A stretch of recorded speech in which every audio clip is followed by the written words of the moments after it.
Hello friends, आज का episode आप सभी लोगों के लिए बहुत ज़्यादा इंटरेस्टिंग होने वाला है। सबसे पहले आप सभी लोग देखें कि कृष्ण जब देखते हैं राधा को इस तरीके से मेहनत करते हुए और बार बार राधा को चोट लगते हुए, तब वो राधा से कह रहे होते कि राधा तुम्हें क्यों कर रही हो, मेरे लिए इतना पीड़ा क्यों सह रही हो, क्योंकि मैं तुम्हें इस पीड़ा में नहीं देख सकता। अब मैं तो कुछ कर नहीं सकता क्योंकि मैं असहाय हूँ, किंतु मुझे तुम्हें इस तरीके से देखकर बहुत ही दुख हो रहा है। वहीं दूसरी तरफ तुलसी चल रही होती है वनों में, अमर सोच रही होती है राधा के बारे में, और उन्हें लगता है कि राधा का मानसिक संतुलन खो चुका है, इसलिए वो ऐसा व्यवहार कर रही है। फिर तुलसी कह रही होती है किंतु मुझे देखना है कि राधा ऐसा क्या बना रही है जो इतना अलौकिक प्रतीत हो रहा है, इसलिए मैं यहाँ पर कुछ दिनों के लिए अवश्य रुकूंगी। और आप सभी लोग देखें कि वहाँ पर आ जाता है शाम, और शाम कह रहा होता है कि माता तुलसी आप यहाँ क्यों आई है, आपने कहा था ना कि आपको अब राधा कृष्ण से बिल्कुल भी मतलब नहीं है। फिर तुलसी कह रही होती है कि मैं चली जाऊंगी, पर राधा की वो मूर्ति देखने के बाद, जब तक मैं मूर्ति नहीं देखूंगी तब तक मुझे संतुष्टि प्राप्त नहीं होगी। तभी शाम कह रहा होता है कि अगर आप कृष्ण की इस माया में पड़ गई ना, तो फिर आप कभी बाहर निकल ही नहीं सकती, क्योंकि राधा तो पड़ ही चुकी है कृष्ण की माया में और उसे आज तक कुछ भी प्राप्त नहीं हुआ है। इसलिए मैं आपसे कह रहा हूँ कि आप ये मूर्ति का ख्याल जो है वो छोड़ दीजिए। ऐसा क्या लाभ मिल जाएगा आपको मूर्ति देखने के बाद। तो ये माता तुलसी कह रही होती है कि जब तक मुझे संतुष्टि प्राप्त नहीं होगी तब तक मैं कुछ भी नहीं कह सकती, और ये कहकर माता तुलसी वहाँ से चली जाती है। फिर आप सभी लोग देखेंगे कि राधा कार्य कर रही होती है, और कृष्ण की जो आत्मा होती है वो राधा को कार्य करती हुई देख रही होती है और बहुत प्रसन्न हो रही होती है। तभी कृष्ण पूछ रहे होते हैं राधा से कि राधा, मेरा ऐसा कौन सा रूप है जो तुम इस पाषाण में ढूंढ रही हो। किंतु राधा को कुछ भी सुनाई नहीं दे रहा होता है, क्योंकि कृष्ण एक आत्मा बन चुके हैं। और आप सभी लोग देखेंगे कि राधा ने कृष्ण की उस मूर्ति में आंखें बना ली होती है। तभी राधा कह रही होती है कि आंखें प्रेम का द्वार होती है, किंतु जिसका द्वार ही प्रेम से परिपूर्ण है उसकी आंखें मैं इस पाषाण में भला कैसे बना सकती हूँ। और कृष्ण इन बातों को सुनकर बेहद ही खुश हो रहे होते हैं। और आप सभी लोग देखें कि वहाँ पर आ जाते हैं बलराम लोग, और बलराम लोग देख रहे होते हैं राधा की हालत। यहाँ तक कि वो भी देखते हैं जो थाली राधा के लिए रखी गई थी खाना खाने के लिए, जिसमें से राधा ने एक निवाला भी नहीं खाया है। तो ये बलराम लोग कह रहे होते हैं कि राधा, मैं तुमसे तुम्हारे कार्य में रोक नहीं लगा रहा हूँ, किंतु तुम भोजन तो ग्रहण करो, बिना भोजन के तुम कार्य कैसे करोगी। तभी राधा कह रही होती कि मेरा भोजन ही मेरे कृष्ण है, बस प्यास इस बात की है कि बस एक बार मैं इस रूप को देख सकूं। और कृष्ण राधा की सारी बातों को सुनकर बेहद ही प्रसन्न हो रहे होते हैं और राधा पर गर्व कर रहे होते हैं। फिर आप सभी लोग देखेंगे कि शाम वहाँ पर आ जाता है, और शाम देख रहा होता है कि राधा ऐसा क्या बना रही है। तभी शाम कह रहा होता है कि राधा तो श्री कृष्ण का ही कोई रूप बना रही है, पर ना जाने क्यों मुझे इस पाषाण में जो मूर्ति है वो अलग सी लग रही है, ऐसा क्या बना रही है श्री राधा। और आप सभी लोग देखें कि बलराम दाऊ चुपचाप से देख लेते हैं शाम को कि वो राधा को चुपके देख रहा होता है। तभी बलराम दाऊ समझ जाते हैं कि कुछ ना कुछ शाम अवश्य गलत कर रहा है, और मुझे इसको भी छुप के देखना चाहिए ताकि मैं पता लगा सकूँ कि शाम क्या करना चाह रहा है। और आप सभी लोग देखें कि यही कहकर वहाँ पर आ जाती है माता तुलसी, और ये देख रही होती कि राधा क्या बना रही है। और आप सभी लोग देखें कि बलराम दाऊ माता तुलसी को भी देख लेते हैं, और वो सोच रहे होते हैं कि ये क्या हो रहा है, राधा की इस मूर्ति को देखने के लिए सब लोग इतने उत्सुक क्यों हैं, ऐसा क्या बना रही है राधा। और आप सभी लोग देखें कि राधा कार्य कर करके थक चुकी होती है और उसे चक्कर आ रहे होते हैं, और राधा जैसे गिरने वाली होती है वैसे बलराम दाऊ राधा को बचाने आ रहे होते हैं, किंतु कृष्ण कह रहे होते कि ऐसे कैसे गिर सकती है राधा। और कृष्ण चुटकी बजाते हैं और राधा वायु में ही रुक जाती है, जिसे देखकर माता तुलसी, शाम और बलराम दाऊ सभी हैरत में पड़ जाते हैं। और शाम कह रहा होता है कि ये अब कौन सी माया है मेरे पिताश्री की। वहीं माता तुलसी को समझ में नहीं आ रहा होता कि ये सब कुछ क्या हुआ है। फिर आप सभी लोग देखेंगे कि राधा जग जाती है और वो समझ जाती है कि कृष्ण उसकी सहायता कर रहा है। अभी भी कृष्ण मेरे साथ भले ही ना हो, पर वो एक तरीके से मेरे साथ ही है। और राधा इस बात को सुनकर, इस बात को समझकर बेहद ही प्रसन्न हो रही होती है। फिर आप सभी लोग देखें कि वहाँ पर दिखाया जाता है माता पार्वती को और महादेव को, जहाँ पे माता पार्वती पूछ रही होती है कि ब्रह्मांड गरज रहा है और हमारे नारायण का कुछ पता ही नहीं है। इस बात को सुनने के बाद महादेव कह रहे होते हैं कि भयानक रात्रि के बाद एक प्रकाशमय सूरज अवश्य उगता है, तो तुम उस सूरज का इंतज़ार करो। इस बात को सुनने के बाद माता पार्वती कह रही होती है किंतु जो सूरज है वो तो पाषाण में परिवर्तित हो चुका है। इस बात को सुनने के बाद महादेव कह रहे होते हैं कि किंतु तुम चिंता मत करो, क्योंकि प्रेम में इतनी शक्ति होती है जो पाषाण को भी पिघला देता है।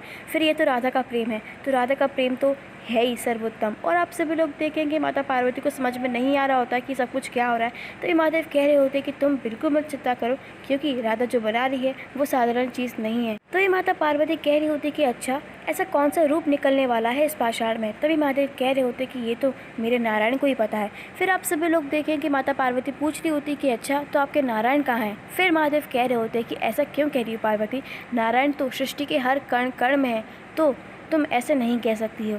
और आप सभी लोग देखें कि महादेव माता पार्वती को घुमा रहे होते हैं, जिसकी वजह से माता पार्वती को कुछ भी समझ में नहीं आ रहा होता है। और आप सभी लोग देखें कि राधा को दिखाया जाता है, जिसमें राधा ने कृष्ण का पूरा चेहरा उस पाषाण में बना दिया होता है, जिसे देखकर कृष्ण बेहद प्रसन्न हो रहे होते हैं। फिर आप सभी लोग देखें कि शुक्राचार्य और पाताल लोक को दिखाया जाता है, जिसमें सारे असुर बहुत ही त्राही त्राही चिल्ला रहे होते हैं, क्योंकि उन पर बहुत ही बड़े बड़े पाषाण गिर रहे होते हैं, जैसे कि भूकंप आया हो। और आप सभी लोग देखें कि शुक्राचार्य तपस्या कर रहे होते हैं, तभी सारे असुर उन्हें जगा देते हैं और वो कह रहे होते हैं कि आपको उठना होगा, क्योंकि सृष्टि में प्रलय आया है। इस बात को सुनने के बाद शुक्राचार्य कह रहे होते हैं कि सृष्टि में प्रलय नहीं आया है, अपितु हम असुरों का दुर्भाग्य खत्म होने वाला है। इस बात को सुनने के बाद किसी को भी समझ में नहीं आ रहा होता है। फिर आप सभी लोग देखें कि शुक्राचार्य बता रहे होते हैं कि नारायण लुप्त हो चुके हैं, जिसकी वजह से अब हम तीनों लोक पर राज कर सकते हैं। इस बात को सुनने के बाद सभी असुर कह रहे होते कि अगर नारायण लुप्त हो जाएंगे तो इस सृष्टि को कौन चलाएगा। फिर शुक्राचार्य कह रहे होते कि हर एक भगवान के दो रूप होते हैं, जिसमें से एक रूप लुप्त हो गया है नारायण का, किंतु एक रूप है जो हमें दिखेगा तो नहीं, पर वो सृष्टि चलाएगा। और आप सभी लोग देखेंगे कि सभी असुर बेहद ही प्रसन्न हो रहे होते हैं, और जैसे ही असुर प्रसन्न होते हैं वैसे ही पाताल में जो प्रलय होता है वो रुक जाता है, जिसे देखकर सभी असुर बेहद प्रसन्न हो रहे होते हैं और कह रहे होते हैं कि अच्छा, अब हमें पता पड़ा कि अब सत्य कह रहे हैं, पाताल का प्रलय रुक चुका है। इस बात को सुनने के बाद शुक्राचार्य कह रहे होते हैं किंतु ये प्रलय नारायण ने नहीं रोका है, किसी और ने रोका है। और फिर ध्यान कर रहे होते हैं शुक्राचार्य की इस प्रलय को किसने रोका है, और उन्हें दिखाई देती है राधा, जो कि एक मूर्ति बना रही होती है श्री कृष्ण की, और वो राधा से बेहद क्रोधित हो जाते हैं और वो कह रहे होते हैं कि राधा कभी नहीं मानेगी, वो मेरी हर योजना विफल कर देती है। फिर शुक्राचार्य सभी असुरों को बता रहे होते हैं कि राधा क्या कर रही है। फिर उसमें से एक असुर कह रहा होता है कि अगर हम उस मूर्ति को ही लुप्त कर ले तो। तभी शुक्राचार्य कह रहे होते हैं कि अगर हम लुप्त करेंगे तो सारे देवताएं हमें ऐसा करने नहीं देंगे। और आप सभी लोग देखेंगे फिर शुक्राचार्य कह रहे होते हैं कि मुझे कुछ और करना पड़ेगा, और वो शाम का आह्वान करते हैं। और आप सभी लोग देखेंगे कि शाम जो श्री राधा को छुप छुप के देख रहा होता है वो अचानक लुप्त हो रहा होता है और उसे भी कुछ भी समझ में नहीं आ रहा होता है।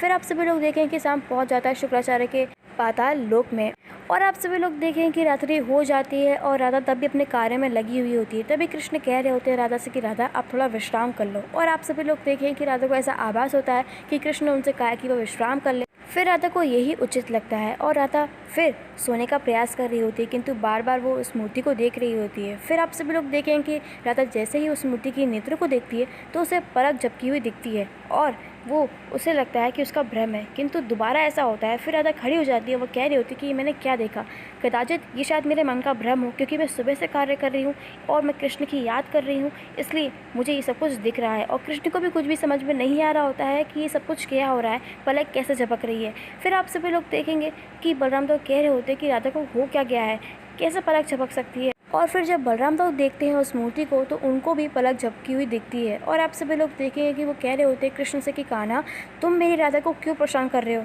अरे उसकी स्थिति को देखो, उसने सुबह से बिल्कुल भी अन्न ग्रहण नहीं किया है, विश्राम नहीं किया है, तुम उसे विश्राम भी नहीं करने नहीं देते हो। और कृष्ण बार बार कह रहे होते हैं बलराम दाऊ से कि दाऊ मैं कुछ भी नहीं कर रहा हूँ, किंतु दाऊ तक उनकी आवाज़ नहीं पहुँच रही होती है और कृष्ण भी बेहद आश्चर्य में पड़ रहे होते हैं कि ये पलक कैसे झपक रही है। फिर आप सभी लोग देखें कि राधा कह रही होती है कि लगता है मैं पागल हो चुकी हूँ, इसलिए मुझे थोड़ा सा विश्राम कर लेना चाहिए। और राधा लेट जाती है विश्राम करने के लिए और फिर राधा उस मूर्ति से पीट कर लेती है। फिर आप सभी लोग देखें कि माता तुलसी कह रही होती कि अब मैं क्या करूं, अब मैं जा भी नहीं सकती क्योंकि राधा अब विश्राम कर रही है और अगर उसने मुझे देख लिया तो उसे लगेगा कि मैं उसके श्राप को लौटाने आई हूँ। तभी शाम कह रहा होता है शुक्राचार्य से कि आप क्या कर रहे हैं, आपने मुझे बड़े ही अनुचित समय पर बुलाया है, आपको पता है क्या हो रहा है, आप जानते भी नहीं हैं, पता है आपको राधा कृष्ण की मूर्ति बना रही है ताकि कृष्ण वापस आ जाए। फिर शुक्राचार्य कह रहे होते कि हम पाताल में रहते हैं, इसका मतलब ये नहीं कि हम धरती और स्वर्ग के बारे में कुछ जानते ही नहीं है, हम जानते हैं कि राधा क्या कर रही है, किंतु मैं राधा को ऐसा करने नहीं दूंगा। फिर शाम कह रहा होता कि हम कर भी कह सकते हैं, और वैसे भी देवी तुलसी माता जान ही रही है और अगर राधा ने देवी तुलसी को मना लिया तो शायद देवी तुलसी अपना श्राप वापस ले सकती हैं। तभी शुक्राचार्य कह रहे होते कि ऐसा कभी नहीं होगा। और आप सभी लोग देखें कि शाम कह रहा होता है कि तो फिर आप ही बताइए कि हम क्या करें। तभी शुक्राचार्य कह रहे होते हैं कि तुम्हें उस मूर्ति को लुप्त करना होगा। इस बात को सुनने के बाद शाम कह रहा होता है कि मैं लुप्त नहीं कर सकता, मूर्ति की सुरक्षा के लिए मेरे ताजश्री यानी कि बलराम जी खड़े हैं और मैं उन्हें चकमा नहीं दे सकता। इस बात को सुनने के बाद शुक्राचार्य शाम को शक्ति देते हैं जिसकी वजह से वो मूर्ति लुप्त हो जाएगी और वो शाम से कह रहे होते हैं कि तुम्हें उस मूर्ति को लुप्त करना है और पाताल लोक में लेकर आना है। और शाम इस बात को सुनकर बेहद ही प्रसन्न हो जाता है और आप सभी लोग देखेंगे कि शाम उस शक्तियों को लेकर आ जाता है उसी स्थान पर और वो देख रहा होता है कि सब लोग सो चुके हैं। फिर शाम उन शक्तियों का प्रयोग कर रहा होता है उस मूर्ति में, किंतु जैसे ही वो प्रयोग करता है वैसे ही शाम को उस मूर्ति की आंखें पलक झपकती हुई दिख रही होती हैं और इसे देखकर शाम बेहद हैरत में पड़ जाता है। और आप सभी लोग देखेंगे कि ये दिखाया जाता है कि ये सब कुछ कृष्ण कर रहे हैं। फिर आप सभी लोग देखेंगे कि उस मूर्ति में से एक प्रकाश निकलता है जो शाम पर पड़ने वाला होता है। तो दोस्तों ये थी कुछ आज की अपडेट। कल के एपिसोड में आप सभी लोग देखें कि राधा अपनी मूर्ति को ढूंढ रही होती है और उसे उसकी मूर्ति नहीं मिल रही होती है, जबकि महादेव कह रहे होते हैं माता पार्वती से कि अब मूर्ति नहीं मिलेगी, किंतु अब राधा को जो मिलेगा वो बहुत ही स्मरणीय होगा और राधा इसे कभी नहीं भूल पाएगी और महादेव बेहद प्रसन्न हो रहे होते हैं। Thank you.